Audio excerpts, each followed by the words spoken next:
براہ راست آپ کو لیے چلیں گے. اسپیکر قومی اسمبلی ایاز صادق میڈیا سے گفتگو کر رہے ہیں. کو وہاں بھی شکست دی اور اللہ تعالیٰ کی مہربانی سے ہم سرخ رو ہے. مگر میں یہ بتا دوں کہ اگر 28 تاریخ کو نواز شریف صاحب نے یہ دھماکہ نہ کیا ہوتا تو شاید یہ لڑائی ایک مختلف انداز لے گئی ہوتی. اور اس کی وجہ سے ہوا یہ کہ ان کو خوف تھا کہ اگر ہم پاکستان کے اوپر ایسا حملہ کریں گے تو پاکستان نیوکلیئر بھی یوز کر سکے. اس لیے دنیا کے ممالک نے رول ادا کیا کہ یہ چیز جو ہے ڈیفیوز ہو جائے. سردار صاحب، اب مودی پھر ایک شکست خوردہ شخص کی طرح اب پاکستان کے نوجوانوں کو گولی مارنے کی دھمکی دے رہا ہے. اس طرح کا اس کا پاگل پن، تو اس پاگل پن کا ہمیں کس طرح جواب دینا ہے تاکہ ہم تو پرامن قوم ہیں، ظاہر ہے دونوں ملک ایٹمی قوتیں ہیں، تو انڈیا کے لوگوں کو کیا ہمیں میسج دینا چاہیے کہ اس پاگل سے بچیں جو آپ کو ذلیل کروا رہا ہے؟ دیکھیں، ہم تو نہیں چاہتے کہ جنگ ہو، اس لیے جنگ میں یہ جو چھوٹی سی ایک جنگ ہوئی تھی یا ایک ایپیسوڈ ہوا یا لڑائی ہوئی، اس میں بھی دیکھیں کتنے سویلین مارے گئے، ہمارے تو بچے بھی شہید ہوئے. تو پاکستان جنگ نہیں چاہتا. پاکستان چاہتا ہے جنگ ہو مہنگائی کے خلاف، جنگ ہو بھوک کے خلاف، جنگ ہو ترقی کے لیے. اور اگر ہندوستان یہ چاہتا ہے کہ اس کے پاس بہت پیسہ ہے تو یہ غلط ہے. تو یہ ان کو سوچنا پڑے گا اور وہاں کے عوام کو بھی یہ سوچنا پڑے گا کہ کیا ہم لوگ دو ملک جو ہیں ایک دوسرے کے ساتھ مل جل کے گفتگو کر کے کشمیر کے مسئلے کو حل کر کے کیا ہم آگے چل سکتے ہیں. یہ ہم سب کو سوچنا پڑے گا.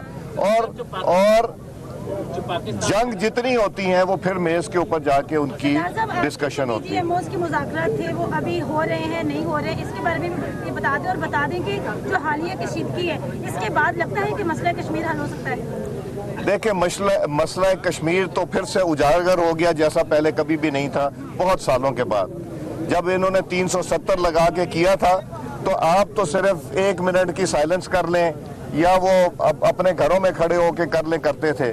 یہاں تو کشمیر کو لا کے اس حکومت نے اور افواج پاکستان نے اس جگہ کھڑا کر دیا جہاں ہر ملک دنیا کا کہہ رہے جی کشمیر کا کوئی سلوشن کریں تب بہتری آئے گی. تو انشاءاللہ یہ دیکھیں کشمیریوں کو بھی آج پتہ چل گیا ہے کہ پاکستان نے یہ جو لڑائی شروع کی ان کا جواب دیا وہ کشمیر کو اجاگر بھی کر دیا ہے. تو ساتھ ساتھ کشمیر کی بھی بات اب ہوگی. جو انڈیا ہمارے بلوچستان میں ایک پروکسی بات کر رہا ہے تو ہماری فوج کو جواب دے رہی ہے، انٹیلیجنس ادارے بھی جواب دے رہے ہیں، سیاسی جماعتیں اور عوام کیسے اس پروکسی بات کو جو انڈیا کا ناکام بنا سکتے ہیں؟ دیکھیں، جو بلوچستان میں PLA کی صورت میں یا باقی دہشت گردوں کی صورت اس کو افواج پاکستان کا وہ ان کے ساتھ کھڑے ہیں.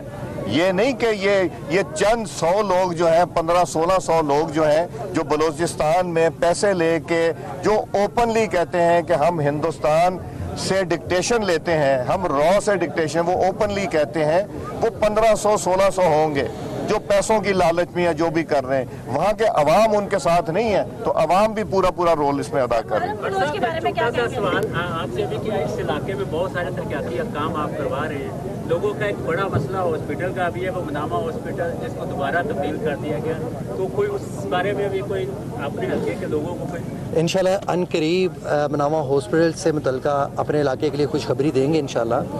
تو میں یہ سمجھتا ہوں کہ جو کینسر کیئر ہاسپٹل ڈکلیئر کیا گیا منامہ ہاسپٹل کو، تو محمد Nawaz Sharif cancer care hospital اپنا میں سمجھتا ہوں کہ پاکستان کا سب سے بڑا انسٹیٹیوٹ ایک بن رہا ہے، اور جیسے ہی وہ کمپلیٹ ہوتا ہے تو دین منامہ ہاسپٹل دوبارہ اپنی پرانی اصل حالت میں واپس آئے گا انشاءاللہ. اور میں ایک بات بتا دوں، دیکھیں ابھی بھی 40 ڈگری کی گرمی میں آپ بھی لے کے آئے تشریف اور ہم بھی لے کے آئے.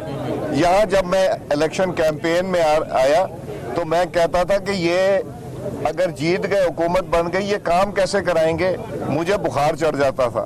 مگر اللہ تعالیٰ دیکھیں مدد کرتا ہے، نیت ٹھیک ہو. اس میں CM صاحبہ کا، مریم نواز صاحبہ کا شکریہ ادا کروں گا. انہوں نے لاہور میں میڈیا سے گفتگو کر رہے تھے اور انہوں نے کہا کہ مسلح افواج نے بھارتی جارحیت کا منہ توڑ جواب دیا. شہداء کو خراج عقیدت پیش کرتے ہیں.